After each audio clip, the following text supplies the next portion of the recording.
कथा के अनुसार पुराने समय में एक संत रोज अपने शिष्यों को और अन्य लोगों को उपदेश देते थे। गांव के अधिकतर लोग संत का बहुत सम्मान करते थे, लेकिन कुछ ऐसे भी थे जो संत को पसंद नहीं करते थे।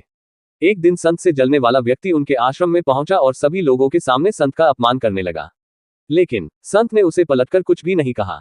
जब वह व्यक्ति बोलते बोलते थक गया तो चला गया।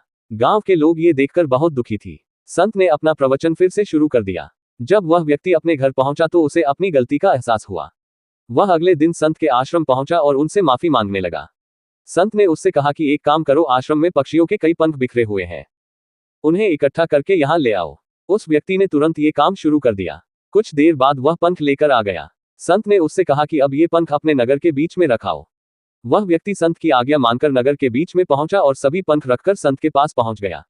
संत ने उससे फिर कहा कि अब एक और अंतिम काम कर दो, वे सारे पंख वापस लेकर आ जाओ। जब वह व्यक्ति नगर के बीच में पहुंचा तो वहां रखे सभी पंख उड़कर इधर उधर फैल गए थे।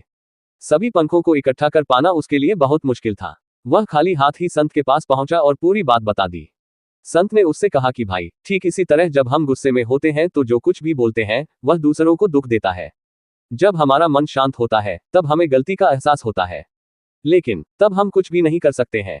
जिस तरह सभी पंखों को इकट्ठा कर पाना संभव नहीं है, मुंह से निकले शब्द वापस नहीं लिए जा सकते हैं। इसीलिए गुस्से से बचना चाहिए और कुछ भी बोलते समय बहुत सतर्क रहना चाहिए।